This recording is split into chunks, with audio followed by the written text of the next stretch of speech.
vamos a empezar con todo lo que es necesidades hídricas de los cultivos, es decir, la cantidad de agua que necesita la planta para crecer y desarrollarse según su estado fenológico, según su especie, según las condiciones en donde se desarrolla, etc. Pero para ello tenemos que ver algunos puntos importantes, unos puntos básicos. En primer lugar, saber cuáles son los procesos, ¿ya?, en los cuales la planta gasta agua, que son 3: crecimiento, fotosíntesis y transpiración. De estos 3 procesos, el proceso el que tiene la mayor demanda de agua es la transpiración. Entonces, en él nos vamos a basar para poder hacer los cálculos teóricos o determinar los volúmenes más cercanos a la realidad de los consumos de agua por cada uno de los cultivos. Lo que sucede es que ya hemos ido viendo nosotros, y le reitero nuevamente, que la planta no es un recurso que está solo, sino que está en un medio ambiente. En un medio ambiente el cual interacciona, ya hemos dicho, con el suelo, con el agua, ¿ya? Un medio el cual la va a hacer diferente tal vez si está en condiciones de costa, en condiciones tropicales, ¿ya?, o en condiciones de los hemisferios. Entonces, tenemos nosotros ya que mirar que esta interacción no solamente va a hacer que la planta consuma agua en mayor proporción a través de la transpiración, sino que su soporte, el suelo, también pierda agua, estoy diciendo, a través del proceso de evaporación. Como es un sistema integrado que no lo puedo separar, no puedo yo determinar la evaporación y luego la transpiración. Entonces, nosotros unimos el término y todo lo trabajamos como evapotranspiración. Este tema no es un tema el cual sea ajeno a ninguno de nosotros, es un tema en el cual nosotros estamos inmersos. Es más, toda la información que se ha compilado por todos los autores tienen la base en los estudios de investigación de la FAO. La FAO tiene los boletines, ¿ya?, de requerimientos hídricos de los cultivos, de calidad de agua, y todititos los autores de todos los libros y todos los investigadores vamos hacia ellos para tener la primera base y ir, como se dice, sobre ella, viendo qué más modificaciones se pueden presentar. Lo que hoy día yo les presento ya es parte del boletín, no es algo que sea que yo lo haya inventado, que algún investigador lo haya descubierto. No, simplemente es parte del boletín explicado de una manera más didáctica para poder determinar cuánta agua va a requerir nuestro cultivo. En realidad, todo es teórico, nada es exacto, quiero que entiendan eso. Lo que nosotros determinemos ya va a ser lo más cercano a la realidad del cultivo. ¿Que podemos modificarlo? Claro que podemos modificarlo, y eso lo vamos a ir viendo. Ok, ¿qué es la evapotranspiración? ¿Ustedes saben qué es uso consuntivo en primer lugar? ¿Saben la palabra consuntiva? Ustedes utilizan el término a veces, el uso consuntivo del agua en los siguientes sectores, el uso no consuntivo del agua en los siguientes sectores. Uso consuntivo del agua en el sector agrícola.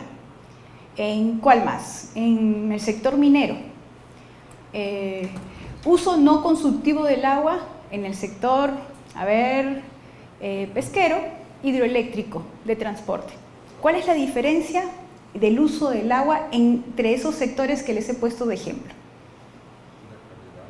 ¿Perdón? La calidad. Puede ser la calidad, perfecto.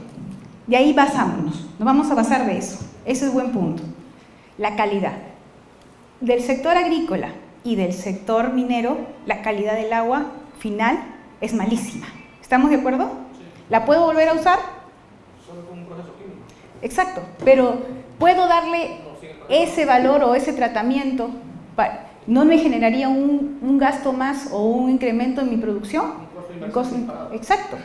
¿Y qué pasa con el sector pesquero, con el sector transporte, con el sector hidroeléctrico? ¿Qué pasa con el agua? La reutilizan. La reutilizan. El agua sigue un ciclo en su proceso. Y esa es la diferencia del uso consultivo y no consultivo. El uso consultivo es que el agua se usa y ya no puedes volver a utilizarla. Y el uso no consultivo es que el agua puedes volver a reutilizarla. Entonces, la evapotranspiración, o llamado también uso consultivo del agua, es que la planta va a utilizar el agua, va a requerir el agua y nosotros no vamos a poder utilizarla. ¿Por qué? Porque está dentro de ella o es evaporado, está en vapor de agua o alguien la puede recuperar. Súper sencillo, términos. Ok, esta evapotranspiración, como hemos visto en el gráfico inicial, es la combinación, la suma, la integración de la evaporación y la transpiración. La evaporación en el recurso suelo y la transpiración en el recurso planta. ¿Por qué no trabajamos separado? Primero les dije porque es un sistema integrado. Y segundo, porque no se pueden medir separados, no se pueden medir divididos, porque no se distingue. Los dos trabajan a la par. Si no está uno, está el otro. ¿Cómo se dice? Son complementarios. Ok. La evapotranspiración del cultivo, como estábamos hablando, ese requerimiento hídrico que va a solicitar el cultivo para poder crecer y desarrollarse, va a estar influenciado por las condiciones del clima, todas las condiciones climáticas. Va a estar influenciado por la radiación, va a estar influenciado por la humedad, va a estar influenciado por la temperatura, por el viento. ¿Se acuerdan que ayer hablábamos del viento? Vamos a ver estas partes un poquito más adelante y vamos a analizar cada una de las situaciones. Va a estar influenciada también por la especie, por la misma planta, ¿no? No todas las plantas no son iguales, no todas las plantas tienen la misma resistencia a perder agua. Va a estar influenciada por el suelo, porque ya hemos visto que el suelo es el almacén del recurso hídrico. Sin embargo, no todos los suelos tienen la misma disponibilidad. Y ayer veíamos eso, que hemos cambiado el concepto o nuestro paradigma ya de que los suelos arcillosos tienen mayor cantidad de agua para que la planta disponga. Y mentira, reservan más, no son más disponibles. Entonces, son estos tres factores los que van a influenciar. Son estos tres elementos o componentes los que van a hacer que varíe este consumo hídrico, esta necesidad hídrica de un lugar a otro, de un clima a otro, de un suelo a otro, de una especie a otra. Muy bien, si hablamos de evaporación como evaporación, a ver, ¿quién me dice el concepto de evaporación para no darle importancia al que he puesto ahí? ¿Qué es evaporación? Es el cambio de estado del agua de líquido a gaseoso. Así de sencillo. Es un estado, o mejor dicho, es un proceso por el cual el estado líquido pasa al estado gaseoso. Así de sencillo. Ahora, ¿qué es lo que va a influenciar que el agua se evapore? Yo sé que viene del suelo. El agua evaporada viene del suelo. Es la información que les estoy dando. Van a influenciar las variables climáticas. Va a influenciar el viento, la temperatura, la humedad relativa, la radiación. Esto lo vamos a hablar. La composición y color del suelo. ¿Por qué va a influenciar el viento? Por su mismo principio, el mismo principio que ayer conversábamos, que a mayores vientos yo lo que hago es secar las superficies y genero una diferencia de potenciales que hace que genere un potencial para que el agua salga.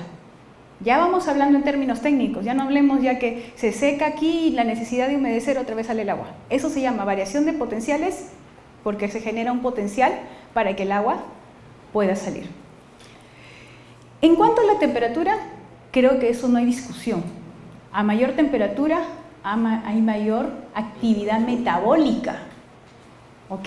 Hay mayor actividad metabólica. Y cuando hay mayor actividad metabólica, ¿la transpiración es mayor o menor? Es mayor. Eso es en la planta. Pero a mayor temperatura, en el suelo, ¿qué pasa? No escuché. Uno a la vez. ¿Víctima? Víctima.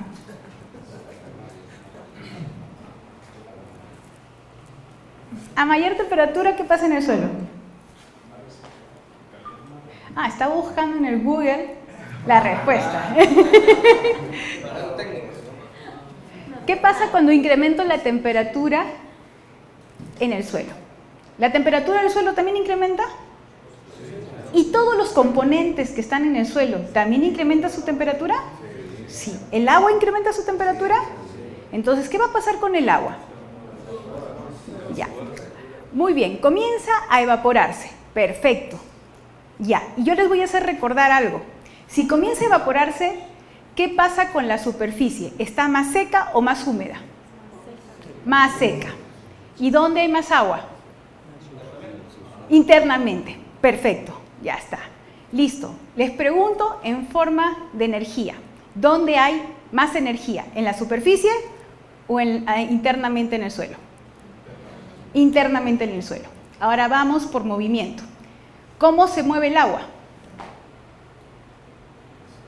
De un lugar de mayor energía a un lugar de menor energía. Entonces la lógica es que el agua que está internamente en el suelo ascienda por el proceso de capilaridad hacia la superficie porque tiene que irse a un lugar de menor energía. Muy bien. ¿Y por qué sucede eso? Porque se genera un potencial. Otra vez el potencial. Otra vez esa fuerza que jala el agua. Y ustedes van a decir potencial, van a salir de acá, somos físicos potenciales, pero es el término correcto. Al llegar a la superficie, el agua que está con una temperatura incrementada y puede tal vez incrementarse a más, va a tender a pasar a vapor de agua. Así de sencillo. Pasa a vapor de agua. Entonces, eso es lo que la temperatura va a generar en un suelo cuando ella se incrementa. Pero cuando la temperatura es baja, ¿hay algo desfavorable en cuanto al agua del suelo?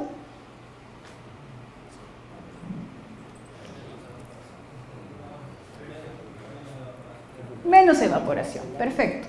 En cuanto a la humedad relativa, vamos a ver, la humedad relativa. Pensemos cuando es época seca y cuando es época húmeda. ¿Ok? Muy bien. ¿Dónde hay más evaporación del suelo? ¿Cuando el ambiente está húmedo o cuando el ambiente está seco? Ya está.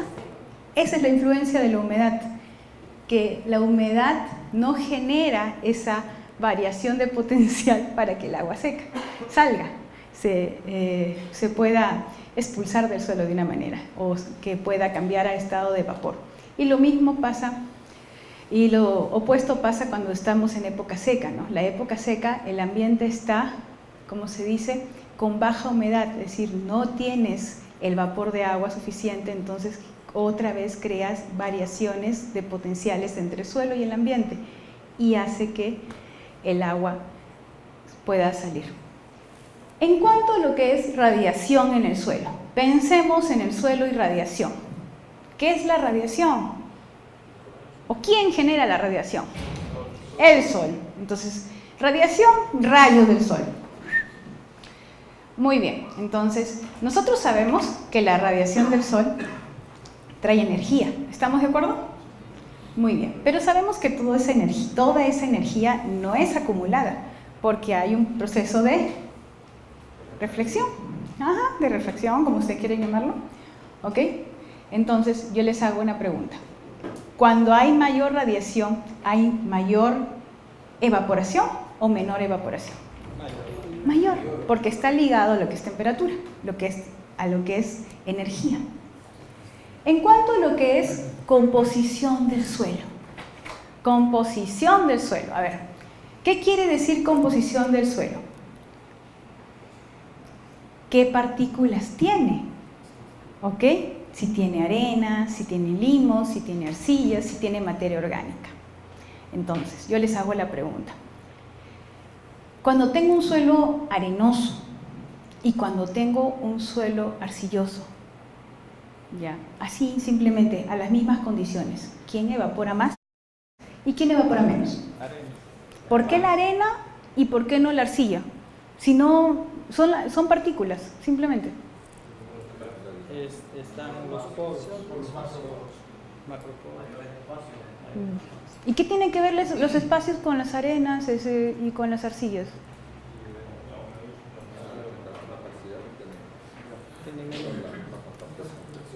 A ver, esa respuesta está más lógica. ¿Ok? Las partículas de arena son más grandes, están más separadas, tienen espacios más grandes, lo que ustedes han dicho, más macroporos. Entonces, hay más libertad de ¿qué? De que el agua pueda escaparse, como para decirlo de una manera. En cambio, en un suelo arcilloso, aparte de las fuerzas que retienen al agua, el espacio que hay como para que el agua pueda también, entre comillas, escaparse, es menor. Entonces, ustedes tienen que pensar acá ahora las salidas de escape, ¿dónde son más favorables para que el agua salga? ¿En un suelo de partículas muy grandes o en un suelo de partículas muy pequeñas? Grandes. Y solamente estamos hablando de composición, porque no lo he mezclado con condiciones climáticas, ¿eh? Simplemente lo estoy tratando como composición, porque ahí si ya pusiera suelo arenoso en la costa y también un suelo arenoso en la selva, me iban a preguntar, ¿hay en la selva o en el trópico suelos arenosos? Claro que sí. Claro que sí, al lado de los ríos siempre va a haber algo de arena, son los suelos que primero se forman. Son partes, si hay rocas, esas rocas van a meteorizarse y van a sufrir edafización y finalmente van a dar las partículas más finas, más gruesas, y de ahí las más finas y así progresivamente. En fin, color del suelo. ¿Cómo el color del suelo influencia en la evaporación? La refractación. Ya, pero ¿por qué? A ver.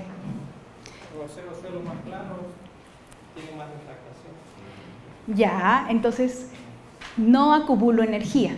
Por eso que dicen, cuando estoy con el sol así muy intenso y la temperatura muy alta y te vistes de negro, ¿qué dicen? ¿No tienes calor? ¿Por qué? Porque acumulas. Normalmente en épocas donde la temperatura es alta, donde la radiación es intensa, nosotros tendemos a usar colores muy claros, incluso el blanco predomina en nuestra vestimenta, ¿sí o no? Lo mismo pasa en el suelo. Entonces, el color del suelo ayuda mucho. Por ejemplo, yo les comento algo. Esto no tiene nada que ver con evaporación, pero sí tiene que ver una forma de acumular calor para nosotros en la sierra. ¿Ok? Nuestros suelos en la sierra, ya en las zonas altoandinas, por el tema de que hace mucho frío, ya tienden a acumular materia orgánica. La materia orgánica se acumula, no se puede degradar, es decir, todos los residuos orgánicos que ingresan al suelo y que se vuelven humus, no se degradan, es decir, no pasan a mineralizarse, se quedan ahí y cantidades inmensas de materia orgánica. ¿Ya?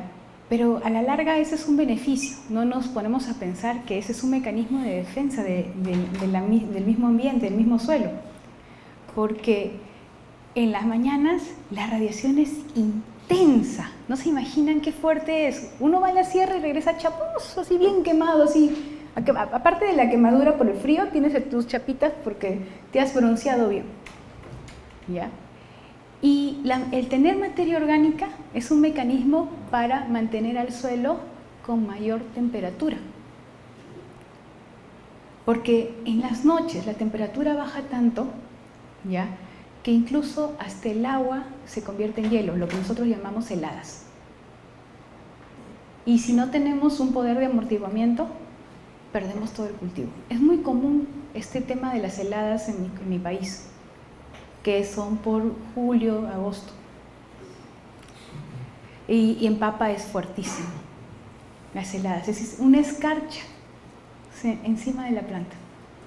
Entonces, el color del suelo es importante, así como para evitar la evaporación, para otras prácticas culturales también. Ok, perfecto. Cuando hablamos de evaporación, que estamos refiriendo al componente suelo, al recurso suelo, tenemos que ver qué cobertura tiene. Ya hemos visto que una de las coberturas puede ser materia orgánica, pero también tenemos que ver la cantidad de agua disponible, ¿no? Que son otros factores. Ahora, el hecho de que un suelo esté desnudo y un suelo esté compacto, ¿va a haber diferencias de evaporación? El hecho que un suelo tenga alta materia orgánica y que un suelo no tenga nada de materia orgánica, ¿también va a variar la evaporación? Claro que sí. El hecho que tenga un suelo, un cultivo en el cual la cobertura es 50% del suelo y un cultivo que la cobertura es al 100% del suelo, ¿la evaporación va a variar? Claro que sí. Entonces, el cultivo, la especie vegetal y las condiciones de las características del suelo también van a influenciar sobre la evaporación, porque la evaporación, ¿en dónde se produce? En el suelo, pero como les dije, no lo podemos medir independientemente, lo tenemos que medir integradamente con la planta. Ok, esto ya lo habíamos hablado. Ok, entonces, esto es importante que ustedes sí lo graben en su mente, ¿ok? Que principalmente la evaporación del suelo está dada por la fracción de radiación solar que llega a la superficie del suelo, es decir, de todos los factores climáticos que hemos mencionado, tal vez, la radiación es la que más influencia va a generar en la evaporación del suelo. Por eso el grado de cobertura que tenga nuestro suelo ya es importantísimo para reducir la evapotranspiración. ¿Qué prácticas culturales tienen ustedes para proteger al suelo y disminuir la temperatura del suelo y la radiación? Mulch. Muy bien, nosotros también. ¿En qué cultivos usan mulch? Todo el mundo dice mulch. Ya, pero ¿en qué cultivos? Hortalizas. ¿Qué más? Frutales. Los frutales. Nosotros usamos mulch en palto. Sembramos maíz y luego al maíz lo matamos y lo colocamos sobre el suelo y eso lo protege, porque las raíces del palto son superficiales y necesita tener un microclima muy favorable, de alta humedad. Bueno, no de tanto, sino las enfermedades fitosanitarias son fuertísimas. ¿Qué más usan aparte del mulch, que es una cobertura muerta? Las coberturas vivas. ¿Cómo qué? A ver, ¿cómo qué coberturas vivas? A ver. La crotalaria. Crotalaria, pero crotalaria es un abono verde, no funciona como cobertura. A ver. Las leguminosas. Ya, ¿qué leguminosas? A ver, eso quiero conocer. A ver, su país, ¿qué leguminosas tiene como coberturas vivas? Ese frijol de vaca. El frijol es su mejor aliado. Hojas caídas, muertas, en cacao. La hojarasca en el cacao, que también es un mulch, que es una cobertura muerta. Pero gandul, que también es un frijol, si no me equivoco. Ya. Aquí tenemos dentro de las coberturas verdes o los abonos verdes que le llamamos los dolichos. Dolichos. Ah, en la selva también hay dolichos. También nosotros tenemos centrosema, tenemos kuksu, ¿ya? Que son también leguminosas, que no, de ellos realmente nosotros no cosechamos ninguna legumbre, simplemente lo utilizamos en selva mayormente como cobertura y lo asociamos a los diferentes cultivos, con cacao, con café, con pijuayo, palma aceitera. ¿Se dan cuenta? Interesante, ¿eh? Así que tienen dolichos ustedes. No me puedo llevar semillas. Es lo malo. Bueno, entonces, esto es también, ya lo he mencionado, pero mientras más cobertura nosotros generemos en nuestro cultivo, la fracción de radiación que va a influenciar al suelo para la evaporación va a ser menor. Es decir, mientras nuestro cultivo crezca más o su ciclo de desarrollo avance, el follaje va a ir incrementando. Entonces, este efecto de la radiación y por ende la evaporación va a ir disminuyendo. Lo vamos a ver en un gráfico bien didáctico. Vamos a ver qué sigue. La transpiración. A ver, yo veo acá que todos usan aire acondicionado. Que la verdad es una bendición ante el calor, ¿ah?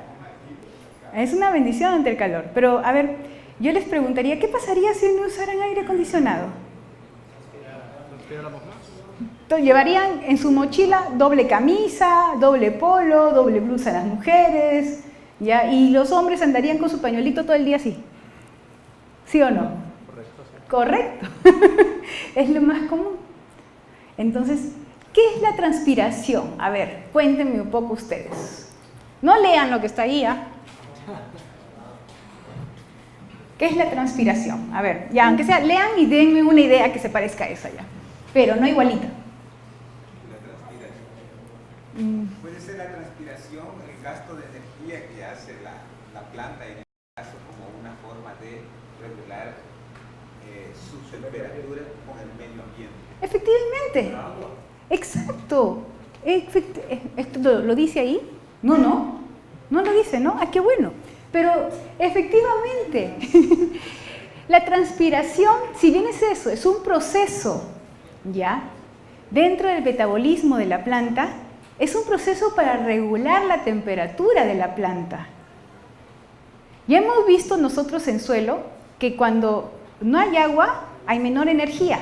Entonces, las zonas de mayor energía comienzan a desplazar o a fluir el agua hacia las zonas de menor energía. ¿Para qué? Para regular la humedad en el suelo. ¿Estamos de acuerdo? La planta hace lo mismo.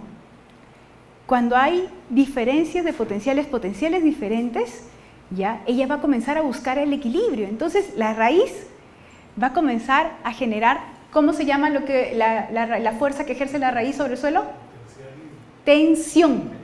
Tensión. Acuérdense, ayer lo hablamos, era lo opuesto a potencial mátrico, era la fuerza que jalaba. Entonces, la raíz va a comenzar a generar tensión, ¿para qué? Para que el agua ingrese ya por su sistema y pueda equilibrar la temperatura. Muy buena respuesta, increíble. Creo que está dentro de la positiva, usted ya la leyó.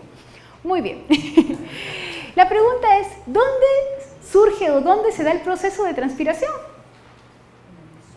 En las hojas. ¿Se da en las hojas? Sí, se da en las hojas. ¿Exactamente en qué parte de las hojas? En el mesófilo. En el mesófilo. Y dentro del mesófilo, ¿quiénes son los responsables, ya, de que el agua salga? Los estomas. Es decir, prácticamente es una puerta con una chapa malograda, que siempre va a estar abierta, ya, para que entre y salga todo. Entonces, ese es el gran peligro. Este es el dibujo. Como yo les he dicho, nada de lo que yo pongo acá es nuevo, ¿eh? Todo está dicho, solamente estamos haciendo un repaso, porque nosotros repasamos. Lo que van a hacer nuevo son los cálculos. Ok, esto es el mesófilo, ¿ya? Y nosotros nos vamos a encontrar, ¿ya?, con los estomas, que son las pequeñas aberturas que tienen las hojas. Ahora, voy a tocar un tema nutricional. ¿Cómo se regula la apertura y cierre de estomas? ¿Con qué elemento? ¿O con qué elementos? ¿Y qué más? No. Hay dos elementos que trabajan en la apertura y cierre de estomas. ¿Cuáles son? Potasio y cloro. El incremento de cloro hace que los estomas se abren. El incremento de potasio se cierre. Por eso es que hacemos ante condiciones de altísima temperatura, de un desgaste energético mayor, la dosis de potasio la incrementamos, sí o no, para la planta, como para darle resistencia. Así de sencillo. Entonces, es un jugar, es un jugar entre ellos dos. Entonces, ¿qué pasa? Estos pequeños aberturas ya permiten que el agua atraviese como vapor de agua, es decir, el agua no sale como agua, sino sale como vapor de agua. Eso es lo que pasa. La verdad, si nosotros pudiéramos evitar la apertura de estomas bajo condiciones de estrés por altas temperaturas, lo haríamos. El potasio es muy buen regulador, pero a veces lo aplicamos tarde.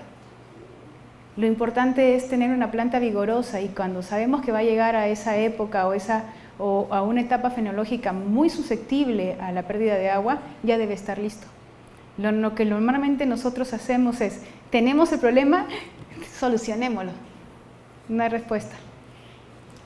Les cuento eso a raíz de algo, ¿ya? Y es para que vean lo importante que es proyectarse y conocer cómo va a comportarse tu cultivo según las condiciones climáticas.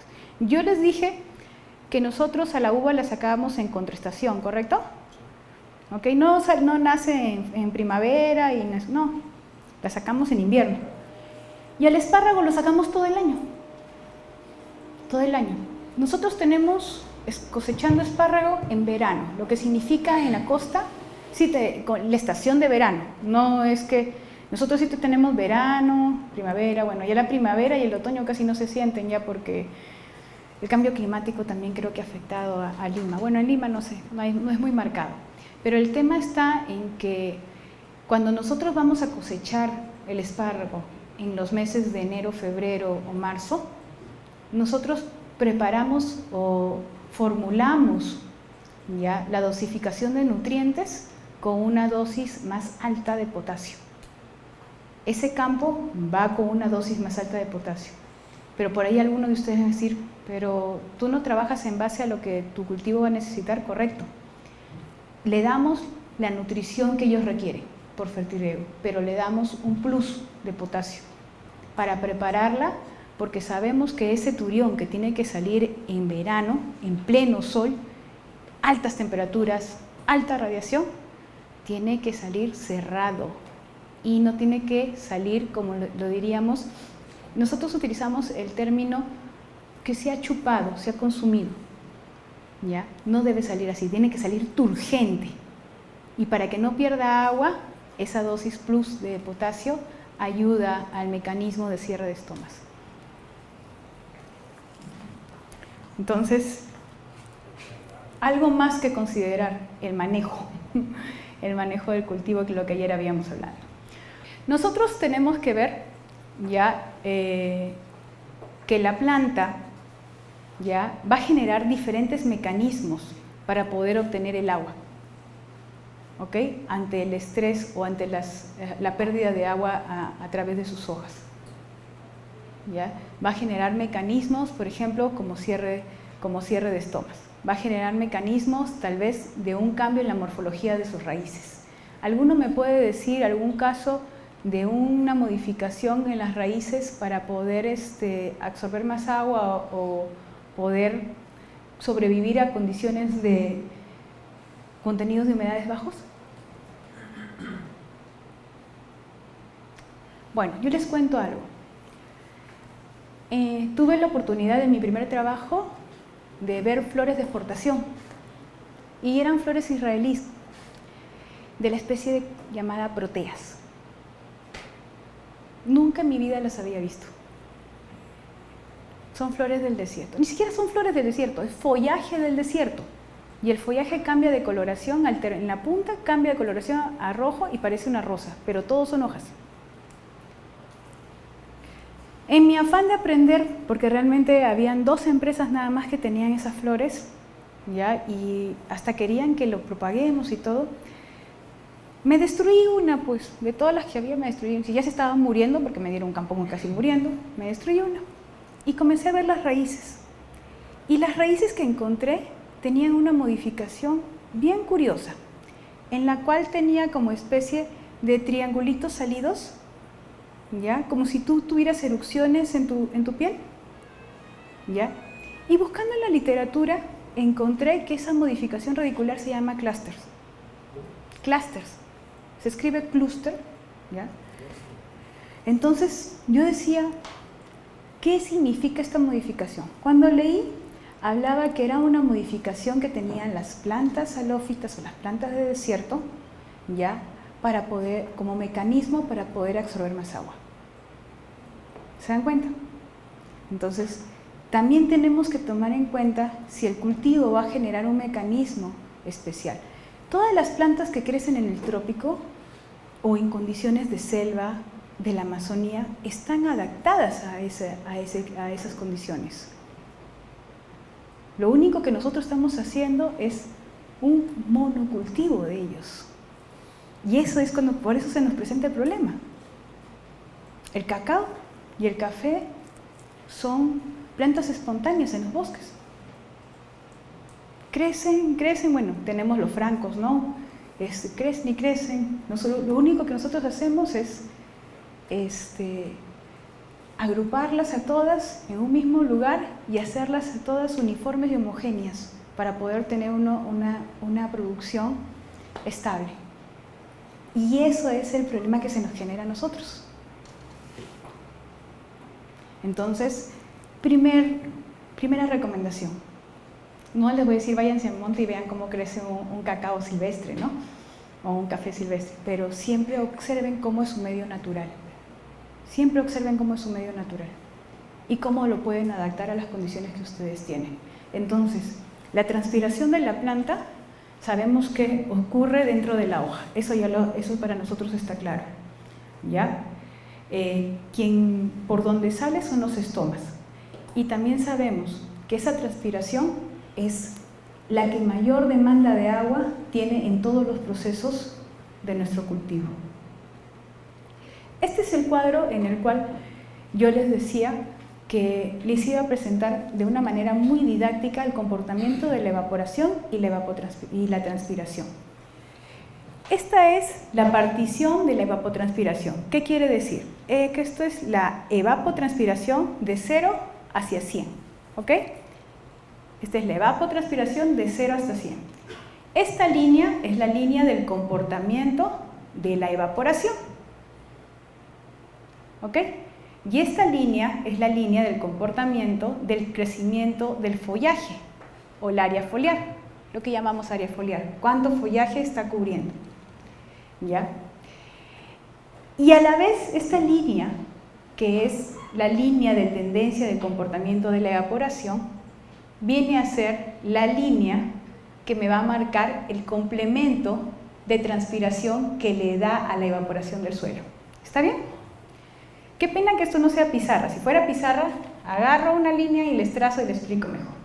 Entonces, primero nosotros vamos a ver que el eje X tiene ya una referencia en base al tiempo. Quiere decir el crecimiento de cultivo. Dice acá, desde siembra hasta cosecha.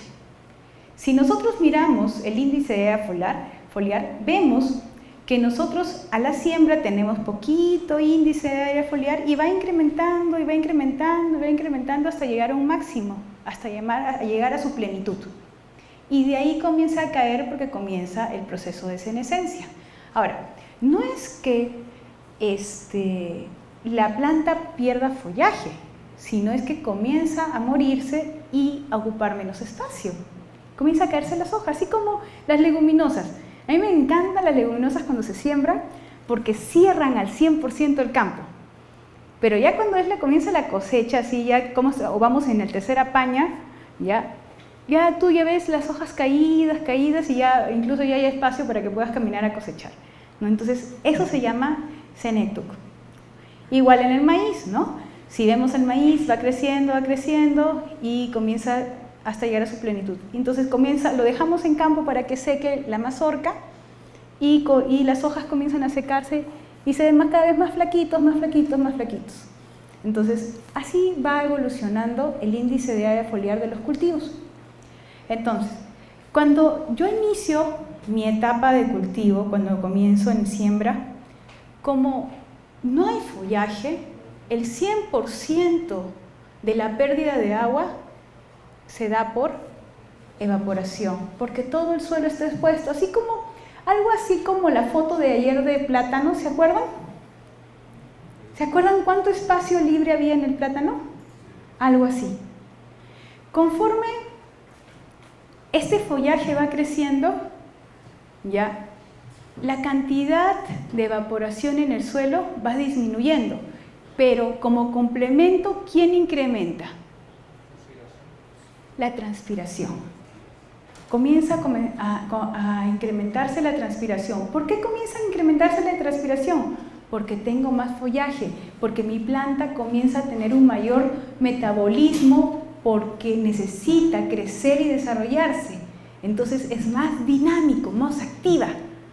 Así como nosotros, vamos creciendo y vamos comiendo más, igualito. Entonces, pero va a llegar un momento en que cuando llego a la plenitud, ya la evaporación es mínima. La evaporación se da ya por la mínima condición, tal vez ya por, digamos, como un básico, ¿sí? Y la transpiración es máxima, porque todo el follaje está expuesto a lo que es las condiciones climáticas. ¿Ok?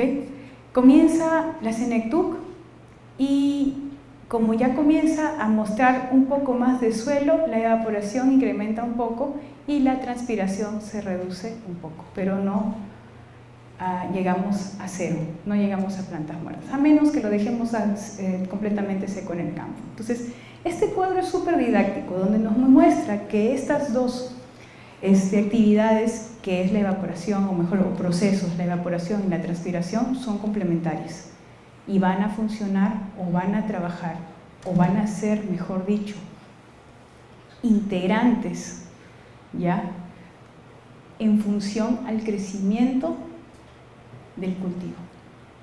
Ya. Muy bien.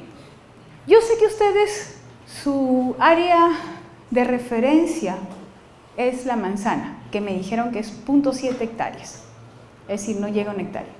Pero universalmente nosotros utilizamos la hectárea. Aunque no lo crean, he encontrado otra unidad, ya, que trabajan los franceses, ya, la cual me llamó bastante la atención, porque según el Sistema Internacional de Unidades, nosotros trabajamos con metros cuadrados, kilómetros cuadrados, etcétera, ¿no? Pero igual, cuando hablamos de superficie agrícola, siempre trabajamos nosotros, ya, o tratamos de mandarlo a lo que es por hectárea, ¿no?, que son 10.000 metros cuadrados. Entonces, todos los cálculos de evapotranspiración siempre los referimos a la hectárea, a los 10.000 metros cuadrados. ¿Ya? Así que eso tienen ustedes que metérselo en su cabeza, porque si no, no van a poder hacer los cálculos hoy día. Otra cosa más, la evapotranspiración del cultivo, o también llamada lámina neta, o también llamada requerimiento hídrico, también llamado requerimiento de riego, también llamado necesidad de agua por los cultivos, todos los nombres que quieran, pero es el agua que necesitas tú retribuirle a la planta. Tú la puedes expresar en milímetros por día o milímetros por mes. Algunos de ustedes tal vez no me entienden la expresión milímetros, pero lo que pasa es que al agua nosotros no la consideramos como un volumen, sino como una altura de agua dentro de una hectárea. Ahorita lo vamos a ver cuando veamos algunos cálculos. Ok, entonces, ¿qué factores van a afectar a la evapotranspiración? Esa es la gran pregunta. Y acá nosotros vamos a comenzar a trabajar, y esto yo quiero que ustedes participen activamente. ¿Ya? Van a trabajar las variables climáticas. Ese es un factor. Van a trabajar las variables del cultivo y van a trabajar las variables del manejo y las condiciones ambientales. ¿Está bien? Hemos visto que el manejo es básico. El manejo puede cambiar muchas cosas. Tal vez en su manejo le colocan su mulch y ya cambió el requerimiento hídrico de su cultivo. Así de sencillo. Entonces, el manejo puede dar un ajuste a la evapotranspiración que normalmente nosotros podemos determinar. Entonces, pero las variables climáticas me van a generar ya una variable llamada evapotranspiración del cultivo de referencia. Así se llama, evapotranspiración del cultivo de referencia. Es decir, ¿qué quiere decir? Que con los valores ya de temperatura, de humedad y otras cosas, evaporación, radiación, etcétera, yo voy a hallar la evapotranspiración del cultivo de referencia. Mientras que con los factores del cultivo yo voy a hallar lo que es la evapotranspiración del cultivo. Si a eso le sumo el manejo y las condiciones climáticas, voy a hallar la evapotranspiración del cultivo ajustado. ¿Está claro? Le explico mejor. Primero hallo la cantidad de agua referente bajo las condiciones que estoy. Si a eso le sumo las características de mi cultivo, hallo la evapotranspiración de mi cultivo. Pero si yo a mi cultivo le doy un manejo especial, hallo la evapotranspiración de mi cultivo ajustado a mi realidad, a mis condiciones, adaptado a mi campo, que no es lo mismo que el campo del señor A que el señor B. ¿Está claro? Entonces vamos a tener esos tres casos. Las variables climáticas. Hemos visto en variables climáticas radiación, hemos visto su comportamiento, cómo influencia. Hemos visto que a mayor radiación, mayor acumulación de energía, y eso está relacionado con el incremento de calor. ¿Estamos bien? Igualito, la temperatura del aire. Cuando el ambiente está más caliente, también voy a incrementar la temperatura en el suelo, voy a también incrementar la energía calorífica y también voy a estimular a mayor evaporación. Eso lo habíamos visto. La humedad atmosférica de la misma manera. Mientras menos humedad tenga en el ambiente, ya lo que voy a hacer es generar una diferencia de potenciales y voy a hacer por eso que el agua salga o se expulse como vapor de agua. Y la velocidad de viento, que ya lo habíamos visto. Entonces, cada una de estas variables climáticas ya va a poder expresar cuán fuerte es la atmósfera para evaporar el agua del suelo. Así de sencillo. Con esas variables yo determino la fuerza que tiene la atmósfera para poder sacar el agua del suelo. Sabemos que esa fuerza evaporante, que ese poder que tiene la atmósfera, va a poder ayudarnos a determinar la evapotranspiración del cultivo de referencia. Entonces, seguimos avanzando. ¿Qué es la evapotranspiración del cultivo de referencia? ¿Quién es el cultivo de referencia? Un pasto. Un pasto es el cultivo de referencia. ¿Cómo lo conocen? ¿Como pasto o como grama? Sí, como pasto. Muy bien. De color verde. Ahora ya hay tantas variaciones en ornamentales, así que...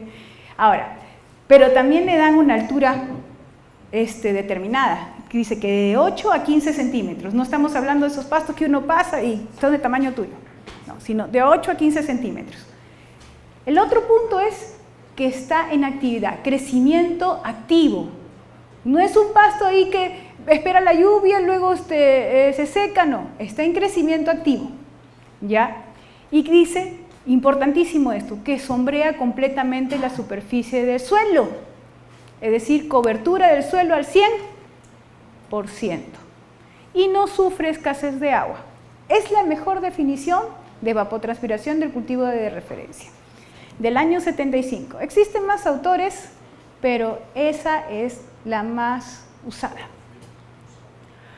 Ahora, ya sabemos que la evapotranspiración del cultivo de referencia, ya lo podemos determinar por las características climáticas o las variables climáticas porque son las que la afectan. ¿Ok? Entonces, si yo tengo una estación meteorológica o tengo datos meteorológicos, ¿podría yo hallar la evaporación del cultivo de referencia? ¿Qué dicen? Sí, sí puedo hallar. Existen N métodos para hallar esa evapotranspiración. Existe el método de fórmulas empíricas, o método o fórmulas empíricas. Una serie de autores, una serie de investigadores se pusieron a hacer las combinaciones de todas las variables climáticas con sus correcciones, factor de corrección. Ustedes se imaginan, no nos alcanzaría la clase pues, porque sería un día entero para hablar de ellos, ¿ya? Y de cada variación. Está Blandin-McLean, está Torwright, está Penman, solito, están Jensen y Hayes, y la más usada está la de Penman y Monteith. ¿Ok? Es la más usada. Pero ¿qué sucede? ¿Todos tenemos estación meteorológica? No, todos no tenemos estación meteorológica. ¿Cuánto cuesta una estación meteorológica así completa? Integral. ¿Alguien tiene? ¿Alguno en su fondo aquí? Nadie. Para ver la velocidad, si hay viento hacemos esto. Si queremos medir la temperatura, dices, ya está, estoy caliente, ¿no? Entonces, no contamos porque están por algo de $2.000, $2.500. Así que no es, digamos, un insumo o un equipo al cual podamos tener acceso, ¿ya? Y las fórmulas empíricas que plantean estos autores son fórmulas que utilizan, la verdad, más de 5 variables. Entonces, ahorita van a ver ustedes eso. Después está el método del lisímetro, está el método de balance de energía y el método del balance del agua. ¿Saben cuál es el método del balance de agua? Yo se los mencioné ayer.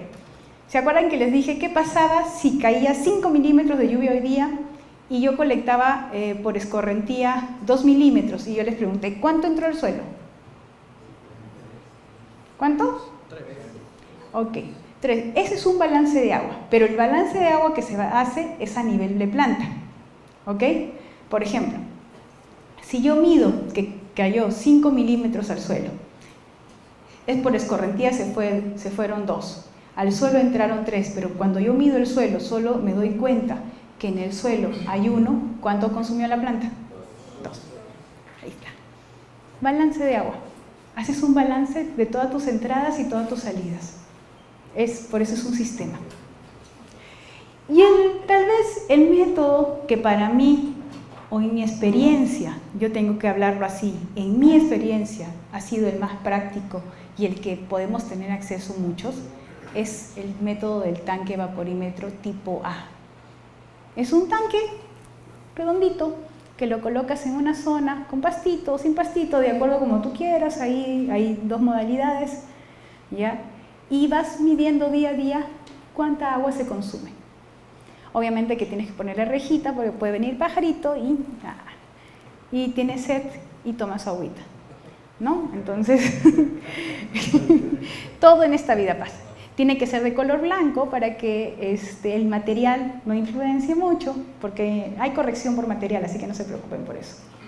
Entonces, vamos a hablar netamente de esta metodología, del método del tanque A, que es más sencillo. No me he centrado en el método de Beckman and Monteith, porque es un método, para mí, es un método que son demasiadas fórmulas. Ahora, yo sí tengo que ser sincera. En la FAO ya existe un programa para determinar la evapotranspiración del cultivo de referencia. Ustedes entran, hay muchísima información, acuérdense que es una organización internacional, hace estudios en todo el mundo. Hay un software, así nada más mete los datos y te lo determina, que es mejor. Así que lo pueden buscar así por Google ahí y lo encuentran. La información no está ya, como se dice, reservada para nadie especial. La información está abierta para todos. El tema es entenderla y saber usarla. Miremos un poco los métodos, ¿ya?, en cuanto a las variables que utilizan. ¿Ya? Entonces, el método de Beckman y Monteith del año 92, porque hay un método de Beckman solito, que es antes, va a utilizar la variable temperatura, humedad relativa, viento, radiación y las características de las condiciones locales. Mientras que el tanque vaporímetro A va a utilizar lo que es la humedad relativa, el viento y la evaporación. Lo que nosotros medimos es evaporación. Esto lo medimos. Y estos 2 datos los asumimos. Los asumimos dentro de la constante que va a corregir el valor de la lectura que hacemos. ¿Ok? A ver, no sé si ustedes se acuerdan cuando estudiábamos y nos hacían leer la altura de agua de una probeta y el famoso menisco. Ya, el famoso menisco, ¿no? Entonces nosotros teníamos que agachar, ver así y ver dónde exactamente había el menisco. Y tenían que hacer 2, 3 alumnos en la universidad para hacer la lectura, para ver si los 3 coincidíamos en el mismo valor. Porque había un error humano. Entonces, a ese valor teníamos que hacerle una corrección a veces, ¿no? Yo había leído, por ejemplo, 5, otro había leído 4.1, 8, otro 4.9, ya le hacíamos la corrección en menos 1, 4.9 nos quedamos, ¿no? Entonces, sí, te escucho. ¿La diferencia entre insolación y radiación? Lo que sucede es que los dos están, yo averigüé sobre eso, los dos están ligados a lo que es la radiación solar, ¿ya? Pero uno está en cuánta energía queda y el otro está en cuánta energía refleja. Eso es lo que había leído. Espero no equivocarme, es lo que yo había leído. Entonces, estos datos están incluidos en el factor de corrección del tanque A, porque tiene un factor de corrección. ¿Ok? El método de Hargreaves utiliza temperatura, humedad relativa, viento e insolación. Y el método de Blaine and Cridle utiliza temperatura, humedad relativa, viento, insolación, condiciones locales. Como vieron, hay métodos que utilizan 5, 6, 4, 3, 2, 1 variables. Es indistinto. Por eso son métodos empíricos. ¿Ya? Y el del tanque A es un método práctico. Es un método súper práctico. Muy bien, método del tanque evaporímetro. Primero, ¿por qué lo traigo hoy día y por qué lo explico hoy día? Porque es el que sé más. Mentira, no. Porque es el más práctico. Porque nosotros tenemos que empezar por lo más práctico y luego irnos a lo más sofisticado según vayamos creciendo en nuestro cultivo.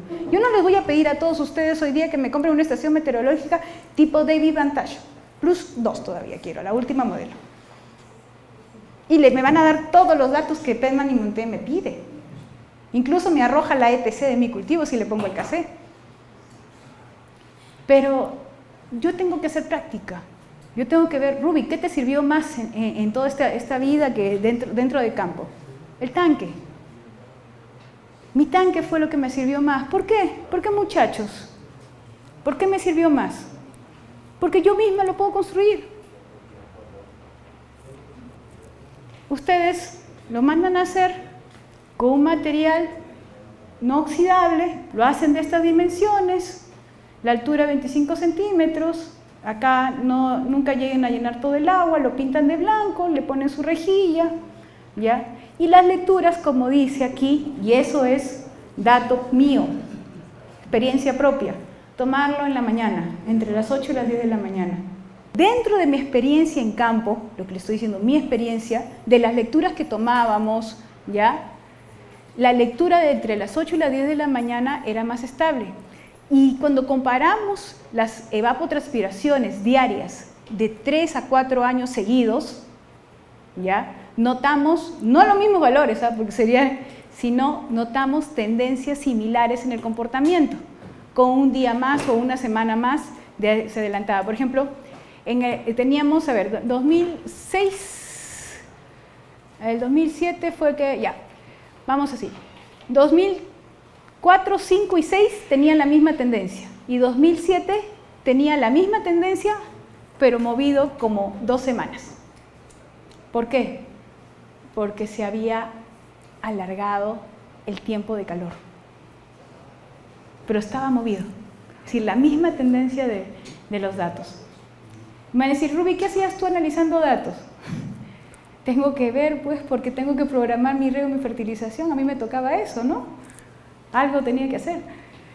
Tú puedes colocar tu tanque A de 2 maneras. Lo puedes colocar en una zona con pasto, como lo habíamos visto, ya a una altura de 15 centímetros, o en una parihuela también a 15 centímetros. ¿Ok? Entonces, cualquiera de los dos casos. ¿Por qué? Porque dependiendo de cómo lo ubiques, si tiene pasto o no, va a también influenciar en el calentamiento del material. ¿Ok? Y porque dependiendo cómo lo ubiques, vas a poder hallar esta constante. La ETO, o la evapotranspiración del cultivo de referencia, es igual a la evaporación que podamos leer nosotros en nuestro tanque por una constante Kp. Esa fórmula sí cópienla porque la vamos a utilizar ahorita. ¿Ok? A ver, la ETO, evapotranspiración del cultivo de referencia, es igual a la evaporación por el K por el Kp.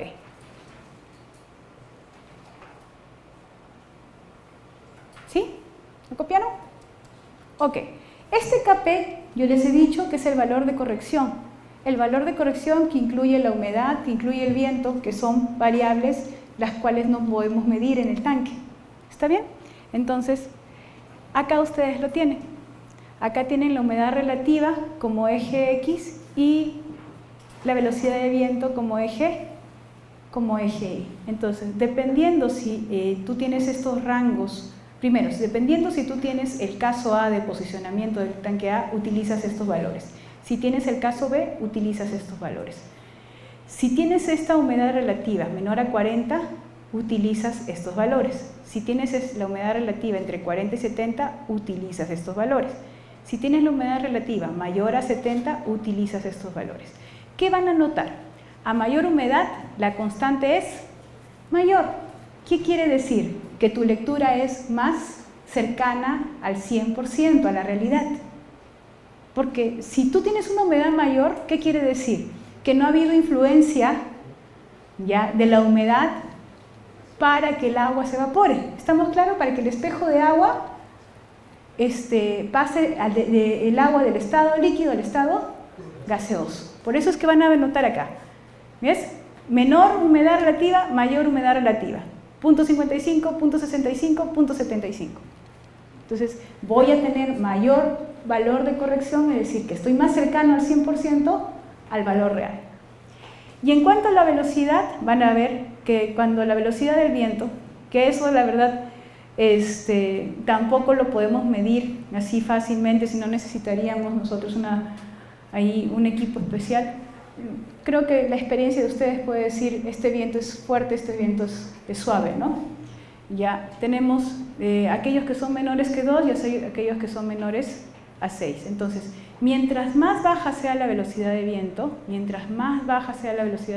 ¿qué sucede? Más alta es el valor de corrección. ¿Por qué? Porque te está diciendo, ¿qué cosa? Que el viento no está influenciando en la evaporación del agua del tanque. La ETO que estimamos a través de este tanque, esta herramienta que es muy útil, ¿ya? Nos va a proporcionar un índice de efecto integrado de la radiación, de la temperatura del aire, de la humedad del aire y del viento. ¿Ok? Y dice acá, esto es teórico, totalmente teórico, pero igual lo puse porque siempre es bueno. Dado a que usamos un método práctico, la reflexión de la radiación solar puede ser diferente al 23% asumido para el cultivo de referencia.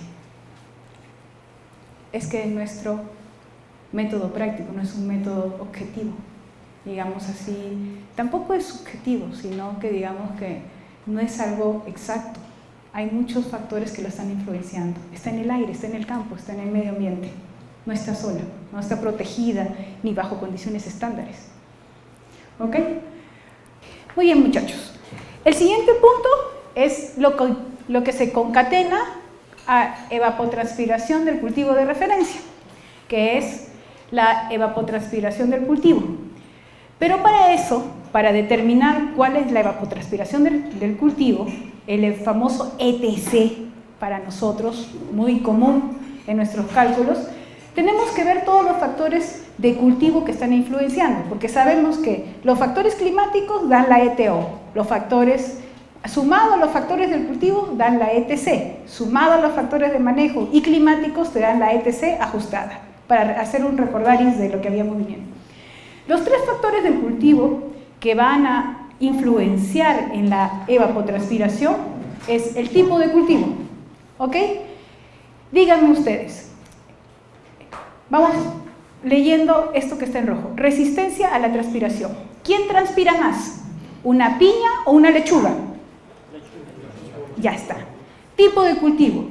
¿En base a qué? A sus características morfológicas. ¿Quién es más coriáceo? ¿La piña o la lechuga?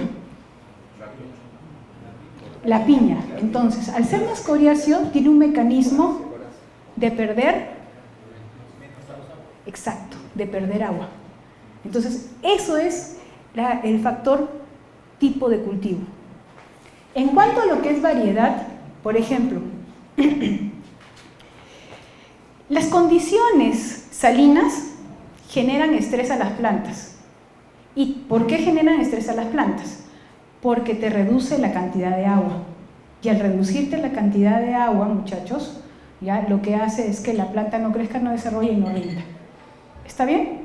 Entonces, las uvas, ya hay una, no sé cómo lo llaman acá, pero en las uvas nosotros utilizamos dos plantas de uva, uno que lo llamamos patrón y otro que lo llamamos punta o púa. ¿Ok? No sé cómo lo llamen ustedes cuando utilizan, que injertan una planta sobre otra. Patrón, ok. Existe un patrón que es resistente a sales. ¿Ok? Y si es resistente a sales, ¿ya? Porque solamente, perdón, ni siquiera es resistente, estoy expresándome incorrectamente, me hubiese jalado mi profesor. En sales solamente existe la sensibilidad y la tolerancia. Es tolerante a sales. ¿Ya? Esa tolerancia a sales le permite absorber agua y eso le da a él, ¿qué cosa? Una condición de un equilibrio térmico dentro de sí y poder perder menos agua por evapotranspiración, ¿correcto? Dentro de una misma, las dos son la misma especie, pero son variedades diferentes. ¿Estamos de acuerdo? Así como también yo asumo que en melón debe existir variedades más tolerantes a sales, más sensibles a sales, en sandía también más tolerantes a sales, en palta más tolerantes a sales, menos tolerantes a sales. Entonces, eso refiere a lo que es variedad. Y en fenología, muy sencillo. ¿Quién va a evapotranspirar más? ¿Ok? Un cacao que recién yo lo acabo de instalar en campo o un cacao que está produciendo todas sus mazorcas. ¿Por qué? Tiene más área. Efectivamente. Entonces, la fenología, la etapa de crecimiento, también tiene que ver con la evapotranspiración. Entonces, esos tres factores son los que van a influenciar en lo que es la famosa ETC. ¿Ok? ¿En función a qué? A que van a resistir la transpiración. La palabra para nosotros clave para entender esto es ¿cómo resisto a la transpiración? Lo resisto por altura del cultivo, por rugosidad del cultivo, reflejo, cobertura del suelo, características radiculares, como les había contado ya a ustedes, de las proteas. ¿Ok? Bueno, siempre considerando que estoy bajo condiciones idénticas para la hora de comparar. Esta evapotranspiración de cultivo, que es producto de los factores climáticos integrados con los factores del cultivo, porque se unen los factores del cultivo a la ETO, refiere a la evapotranspiración de cualquier cultivo cuando se encuentra exento de enfermedades, es decir, no está enfermada, está sanito, ¿ok? Está sanito, no tiene enfermedades, ¿ok? Está bien fertilizado, es vigoroso. Una planta bien nutrida no es atacada por nada. ¿Qué más? Se desarrolla en parcelas amplias y las condiciones de su suelo y de agua son óptimas para su producción. No es que son las mejores suelos ni mejores aguas, sino para sus condiciones de él son las mejores. Y eso nos lleva a una máxima producción. Eso es el ETC. ¿A cuánta agua evapotranspira un cultivo bajo una condición óptima? Por eso es que hacemos los famosos factores de corrección, porque nuestro cultivo a veces no tiene las condiciones óptimas. Muy bien, ¿cómo se calcula la ETC? Súper sencillo. Yo ya tengo la ETO. En este caso, la ETO por nosotros ha sido determinada con el instrumento de medición llamado tanque evaporímetro tipo A. Y vamos a tener que multiplicarlo por el Kc. Y la pregunta es, ¿qué es el Kc? ¿Alguien sabe qué es el Kc? Es un coeficiente del cultivo. Yo lo entiendo así. Exacto. Teóricamente es la relación entre la evapotranspiración, pero vamos ¿Cómo lo entiendo yo? Como se refiere al cultivo, voy a hacer una barra. Este es lo más sencillo que yo he podido entender qué es el Kc. Es un coeficiente. Como es un coeficiente, se expresa a través de un índice. Quiere decir un valor decimal que va desde 0 hasta 1. ¿Está claro? Muy bien. Entonces, cuando tu Kc dice que tiene un valor de 0.3, quiere decir que el 30% del agua perdida ha sido netamente ¿por quién? Por el cultivo. Y el otro 70% del agua perdida, ya ha sido por otros factores. Pero el Kc lo que quiere decir netamente lo que ha perdido el cultivo. Por eso es que lo multiplicamos por la ETO, porque la ETO nos indica la evaporación total en base a un cultivo de referencia. ¿Estamos de acuerdo? Pero nosotros solo queremos el requerimiento hídrico ¿de qué? De mi planta. No me interesa de lo que está al costado. Entonces tengo que aislar a mi planta. ¿Y cómo la aíslo? Multiplicándolo por este Kc. Entonces, así es como lo entiendo y así es como a ustedes tal vez se lo puedo explicar. Entonces, copien esa fórmula porque les va a servir para lo que es la competencia para el regalo, que me dijeron que para mañana le van a ver que les regalan al grupo. Si el grupo 3 gana, no sé, o un grupo se despunta por ahí. Muy bien, ¿lo copiaron? Perfecto, seguimos. ¿Qué es el coeficiente de cultivo? ¿Ok? Es cuando nosotros hacemos la relación entre la ETC y la ET y la ETO. Hacemos esa relación, lo relacionamos esas dos evapotranspiraciones. No hay nada más que decir. Lo que sí tengo que decir es que si bien es cierto, también existe una tabla de Kcs por cultivos, por etapas fenológicas, es una tabla estándar, es una tabla de referencia, ¿ok? Y no hay para todos los cultivos, créanme que no hay para todos los cultivos, la cual ustedes pueden usar esos valores como referentes para el cultivo suyo e irlo ajustando en cada etapa fenológica que ustedes ven que se presenta en su cultivo durante la campaña. ¿Ok? Es una base. Es así como, por ejemplo, nosotros tenemos como base de una receta para un queque, ¿ya? La harina, los huevos, la leche, la mantequilla, ¿ya? Pero ya otras personas le agregan almendras, otras chocolates, otras ya hacen diferente el batido del huevo. Entonces, esas variaciones, ¿ya? Esas variaciones, muchachos, como dice acá, ¿ya? Van a hacer que tu ETC ya cambie. Tú puedes determinar tu ETC experimentalmente. Tú puedes determinarla. Hay un estudio y una metodología con todo su procedimiento de cómo se determina el Kc de los cultivos. Lo puedes hacer. ¿Ya? No entro más porque no es mi tema. Pero esos valores referenciales que ustedes tienen pueden ser ajustados a su realidad. Yo les apuesto que no varía más en punto 2, de punto 1, punto 2 arriba abajo. ¿Y qué ayuda mucho? Es la observación y conocer su cultivo al 100%. Muy bien, ¿cuál es la tendencia normal del comportamiento del Kc? Un valor muy pequeño al inicio del ciclo del cultivo, porque el cultivo es pequeño, quiere decir que su transpiración realmente es pequeña, y conforme el cultivo va creciendo, esto va también incrementando. La misma tendencia del área foliar. Vamos a tener una sección en la cual se estabiliza. Hay un tiempo, así como cuando cumplimos los 25 años a los 30, en la etapa así, donde estamos estable, 31, 32, Y ya, cuando llegamos a los 40, igualito. Cuando llegan a los 40.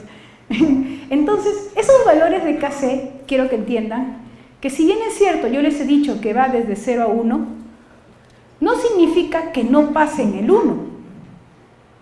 ¿Ya? Hay frutales, hay órganos de cosecha, los cuales exponen más tejido de lo normal durante la cosecha y por eso su necesidad hídrica es mayor. Les cuento el caso. El caso del espárrago. ¿Por qué?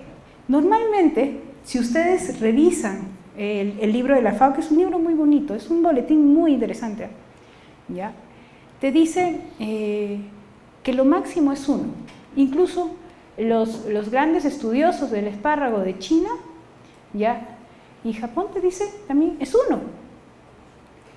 Y uno cuando se va al campo y está en plena cosecha, programas tu riego y tu fertilización con 1 de Kc. Sin embargo, cuando te llevan tu producto a planta te dicen, ¿sabes qué? Tu producto está deshidratado. Y yo le digo, oye, ¿por qué está deshidratado? Si estoy con todo el riego, le estoy dando, y si prácticamente le estoy dando 80 metros cúbicos por hectárea. Es una cantidad de agua abismal. ¿Ya? Entonces me dicen, no, está deshidratado. Entonces comencé a hacer pruebas muy sencillas de incrementar la lámina de riego.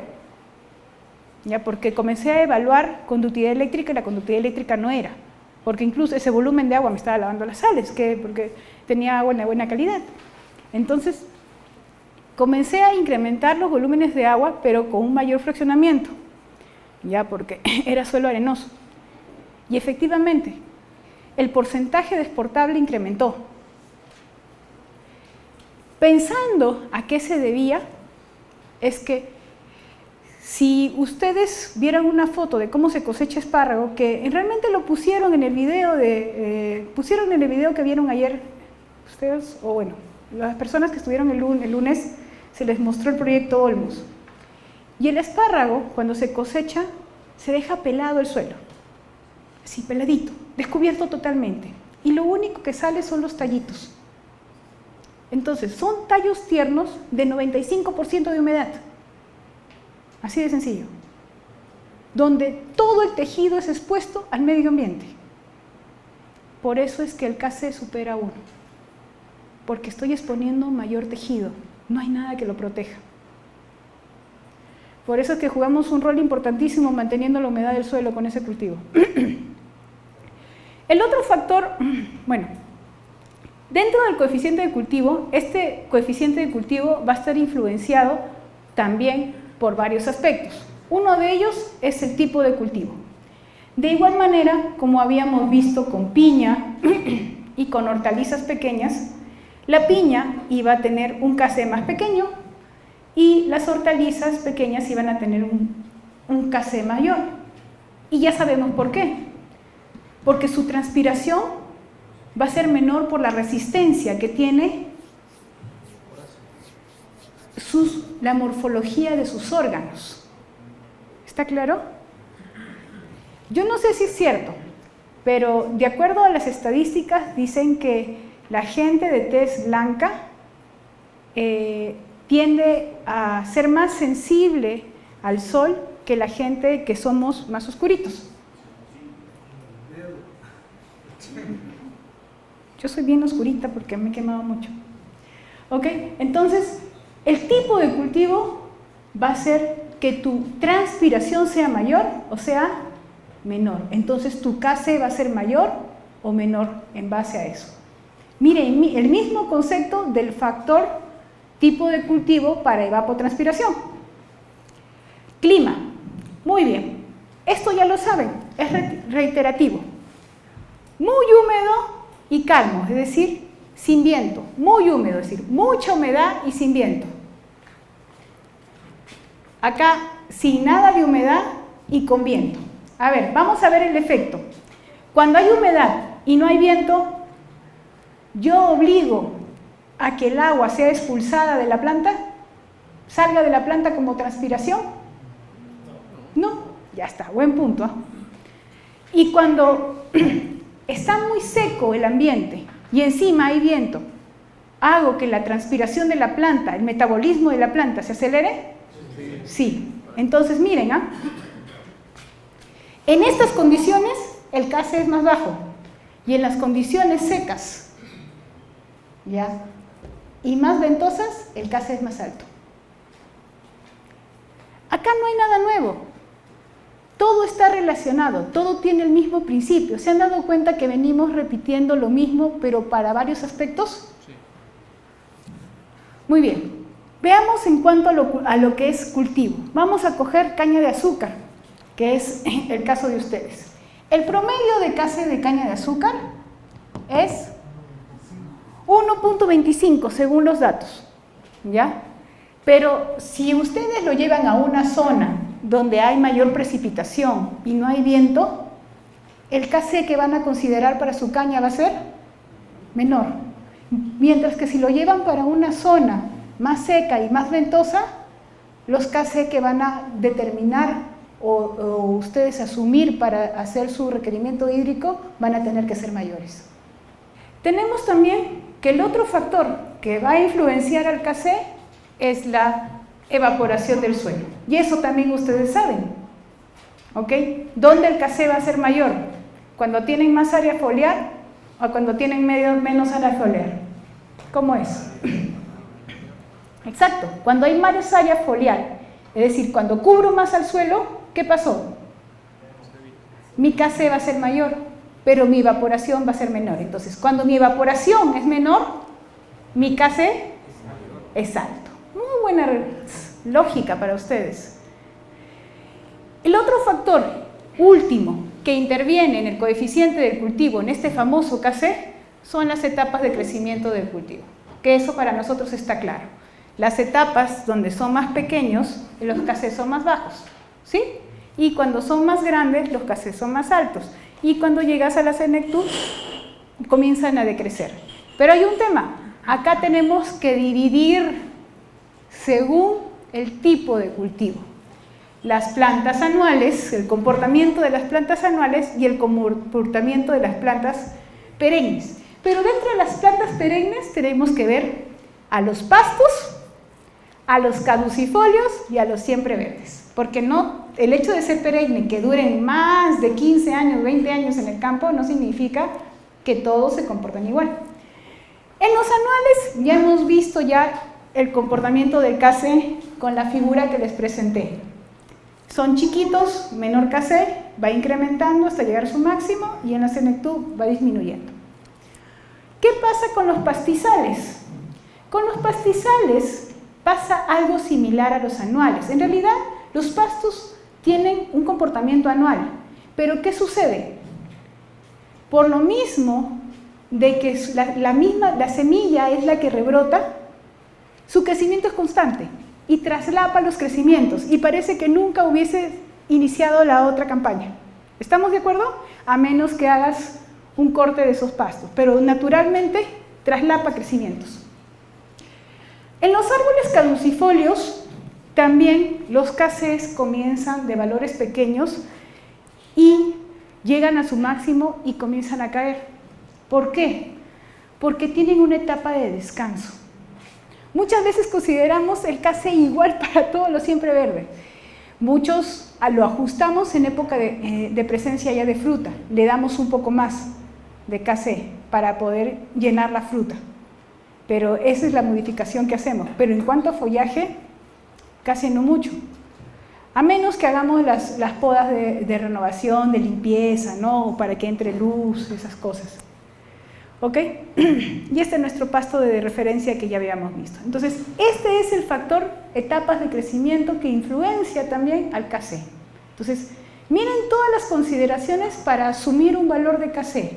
Tenemos que asumir qué características tiene el cultivo, si la variedad, el cultivo, ¿qué más hemos visto? Variedad, cultivo, fenología. De ahí hemos visto cobertura de suelo, condiciones climáticas, ¿qué más? Etapa fenológica. Todos esos factores, ¿qué más? ¿Me lo he olvidado? Clima. Todo eso para determinar qué valor es, punto 8, punto 3, punto 7, o ajustarlo al valor que ya tenemos como referencia. El libro de la FAO, como les decía, tiene los CASE de un grupo muy numeroso de cultivos, tanto frutales, tanto hortalizas, ¿ya? Tantos pastos, gramíneas, ¿ya? Entonces, capaz el frutal que ustedes quieran instalar no estén dentro de ese grupo. Entonces, no se sientan mal, ni piensen que se les va a venir el mundo encima. Escojan un frutal que se asemeje más al comportamiento de su frutal y de ahí lo van ajustando. Eso es lo que hicimos en granado. Vean la lista, no hay granado, solamente hay uva. Y usamos el de uva. En el caso del cacao, tendríamos que ver cómo se comporta acá y vendríamos a ver los factores, pero sí hay case de cacao. Muy bien, esto también un poco para recordar cuáles son los valores que pueden tener los case en la primera etapa. Puede ir de 0.2 hasta 1, dependiendo del cultivo. Cuando comienza a incrementar, puede ir también desde 0.2 hasta un poco más de 1. Cuando está en su pleno, puede estar desde 0.8 hasta un poco más de 1. Y cuando comienza a decaer, bueno, ahí el rango es más estrecho. ¿Ok? Voy desde, es decir, puedo ir, ¿cómo se llama? Desde también, me puedo ir hasta 0.2, pero no tengo mucha amplitud para la variación. ¿Ok? Y esto es el comportamiento del case en cultivos anuales y en cultivos forrajeros. Los anuales, como ya hemos visto, bajito, comienza a crecer, llega a su plenitud y a su cenitud. Y estos son de los cultivos forrajeros o pastos, que son muy similares a los anuales, solo que yo les dije que como traslapa crecimiento, a veces no se nota. Toda esta información es súper sencilla de digerir, así que no hay nada difícil. Muy bien. El último factor que influencia a la evapotranspiración del cultivo. Hemos visto el factor climático, hemos visto, ¿qué más? El factor, ¿qué más? Cultivo, y ahora vemos el factor manejo y medioambiental. Okay. ¿Cuál es el factor manejo? Dentro del factor manejo está la salinidad, Perú, la fertilidad, los suelos del trópico, los suelos de la selva, las capas duras, los suelos muy compactados. Hace unos minutos que estaba conversando con el ingeniero, me muestra un análisis del suelo y yo veo que su densidad es 0.89. Densidad aparente, yo decía, uy, esto está lleno de materia orgánica. Pero uno piensa, lo primero que no, este suelo no tiene materia orgánica, está compactado, ¿ya? Entonces es arcilloso, es recontra arcilloso, ¿ya? Es recontra arcilloso, ¿ya? Pero entonces, ¿qué pasa? Ustedes más o menos en densidad, ¿cuánto manejan en arcilla? Debe estar en 0.8. En su arcilla debe ser, ¿qué tipo de arcilla tienen? ¿2,1 o 1,1? Caulinita, momiolinita, islita, ¿cuál tiene? Vermiculita.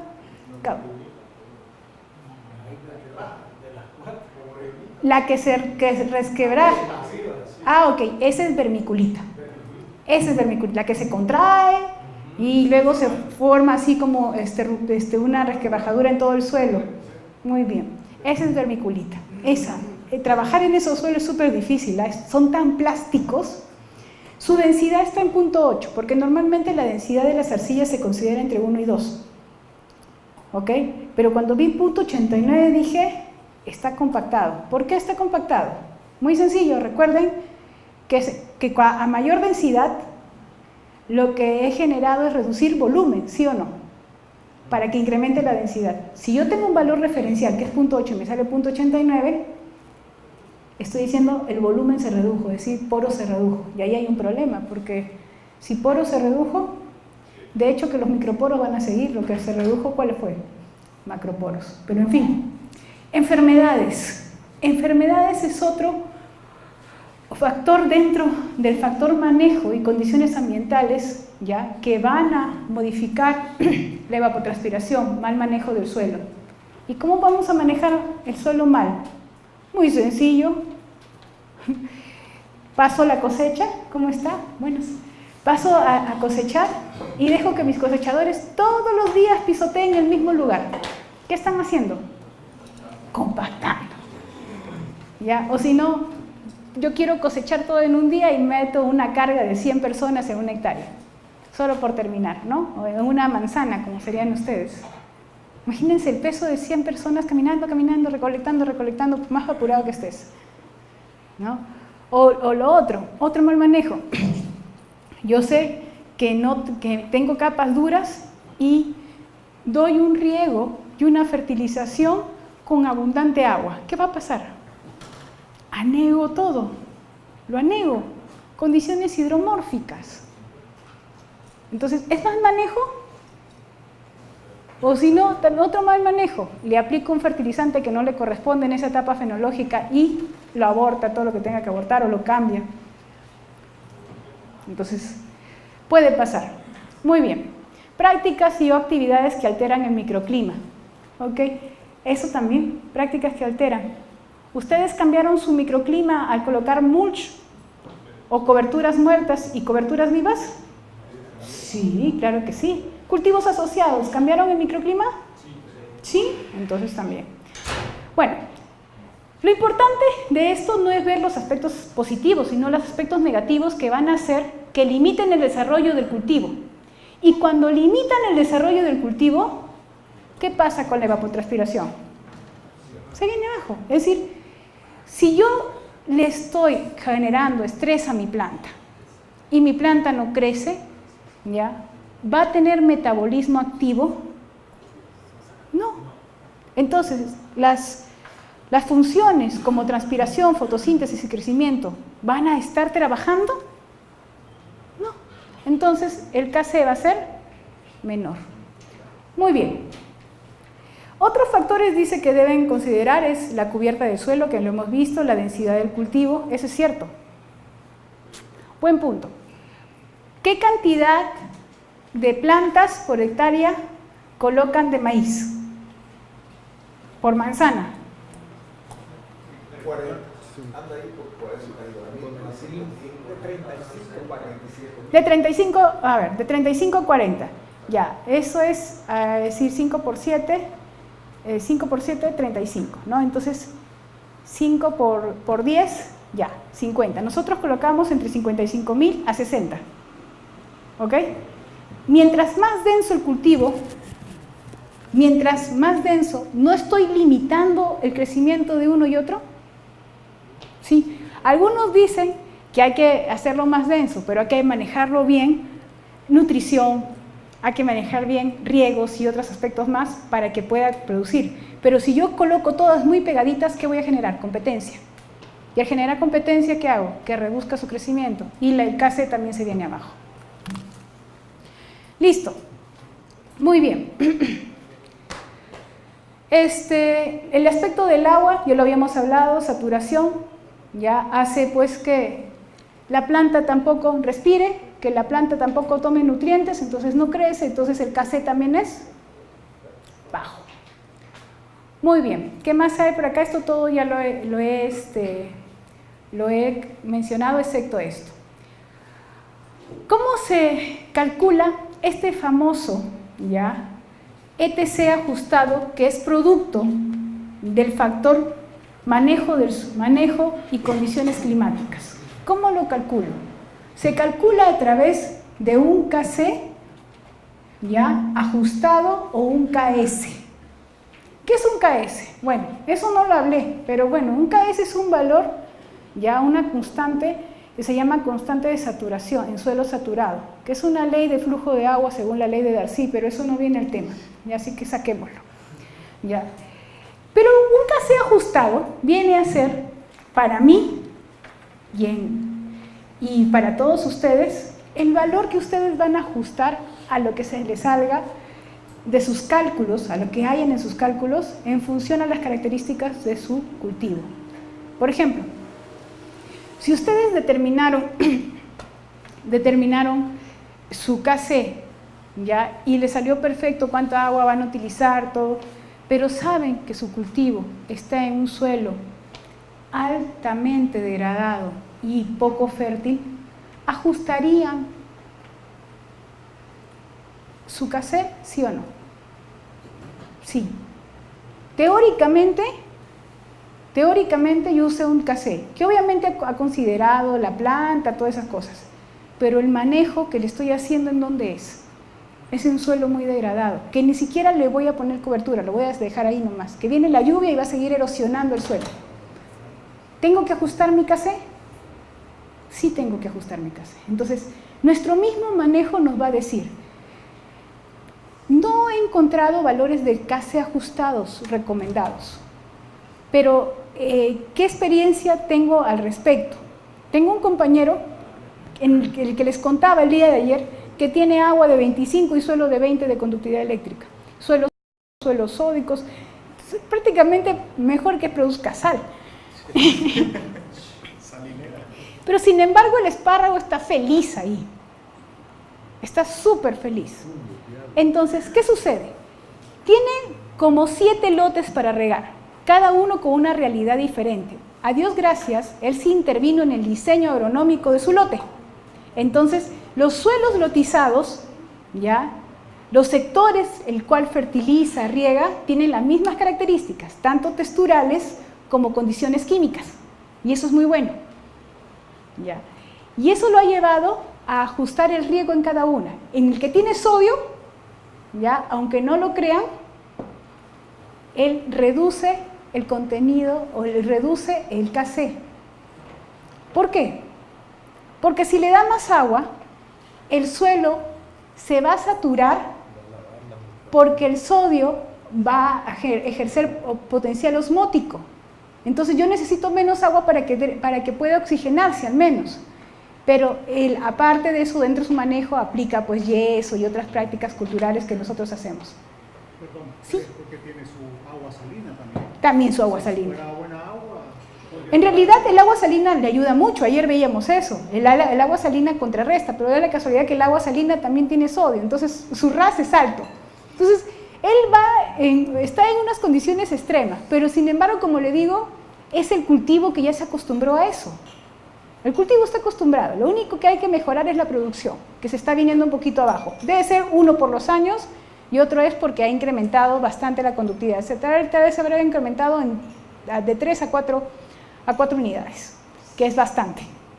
Es que el agua de pozo se está reduciendo el nivel, el nivel dinámico, ¿ya? Y el estático se está yendo abajo, entonces está en menos agua y se está concentrando más las sales, porque ya no hay, como se dice, la recarga de los acuíferos. Es parte de todo esto, ¿no? Pero bueno, eso es una forma de ajustar el ETC. Los únicos que podrían ajustar el ETC son aquellos que manejan su cultivo. No puede venir ningún asesor del extranjero y decirle ajustalo a este valor. Se los digo por experiencia. Los asesores nos ayudan a manejar, nos enseñan muchas cosas buenas, porque siempre las experiencias de otros sitios son para aprender, pero tenemos que adaptarlas a nuestra realidad. No se olviden esa palabra, adaptación. Adaptación, ¿ya?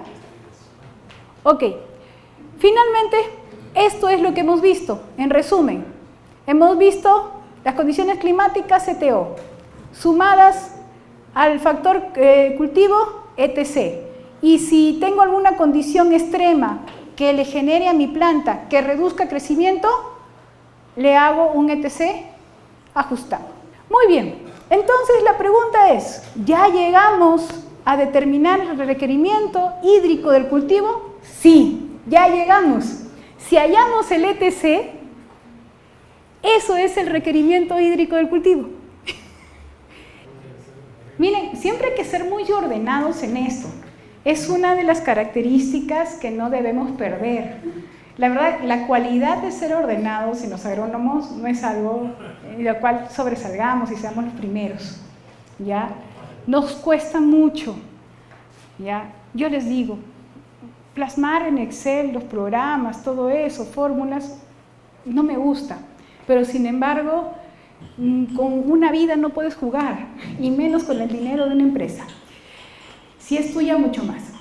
Entonces, ¿han visto ustedes que siempre le presento todo por mes ordenado? Y eso que se los presento por mes, yo lo desglosaba por semana, ¿ya?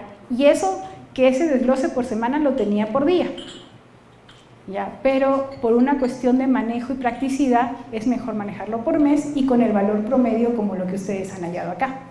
Ahora, yo a esa evaporación y a esos datos le he colocado el casé de un cultivo, del cultivo X, he puesto el casé de un cultivo X así de sencillo, no es que yo lo he sacado de un libro. Y les he puesto el casé que podría tener cada mes. En enero le he puesto un casé de 0.8, en febrero de 0.8, en marzo de 0.6, en abril de 0.4, en mayo de 0.3, en junio de 0.3, en julio 0.2, agosto 0.2, septiembre 0.4, octubre 0.6, noviembre 0.7, diciembre 0.7. ¿Alguien me puede decir esa tendencia qué estación climática coincide? ¿O qué me está indicando con las estaciones climáticas? ¿En qué meses es más alto el casé? ¿Qué más? ¿A qué se parece? A ustedes. Exacto, su época seca, donde no hay agua, donde el cultivo está seco, no hay humedad. Entonces, no hay humedad, cuando no hay humedad y hay más temperatura, ¿qué pasa con el casé? Sube. Tú evapotranspiras más. Porque no tienes humedad y tampoco tienes, ¿cómo se llama? Y no tienes humedad y tampoco tienes, y las temperaturas son más altas. Entonces, hallemos el casé. Lo único que hacemos es el ETO, que ya lo habíamos hallado aquí, ¿se acuerdan? Todo ha jalado el Excel anterior. El ETO que habíamos hallado aquí, 3.2, y el otro 99.4 por mes. ¿Ya? Escogí el mes de enero, 0.8, y multipliqué el ETO 3.2 por 0.8. ¿Cuánto me sale el ETC por día? 2.6. Quiere decir que en ese día de enero mi planta requiere 26 metros cúbicos por hectárea. Rubia, y dice 2.6 milímetros, sí. Hay una relación. Cuando tengo una hectárea, 1 milímetro es igual a 10 metros cúbicos. Entonces, yo necesito 26 metros cúbicos. 26 metros cúbicos quiere decir 3 por 3 por 3, no, 3 por 3, 9 por 3, 27. Un espacio de 3 por 3 por 3 por 3. 3 metros por 3 metros por 3 metros de altura. Eso va a necesitar la hectárea para regar en ese día. Imagínense, acaban de determinar la necesidad hídrica del cultivo. Rubí, ¿y eso quiere decir que esa es tu cantidad de agua de riego? No, no es mi agua de riego. Es solamente, ¿qué cosa? El agua que necesita la planta. ¿Qué le tienes que sumar a eso, Rubí? Ahí vamos. ¿Qué le tienes que sumar? Muy sencillo. Este cuadro de acá, que no lo mencioné, que ahora sí lo menciono.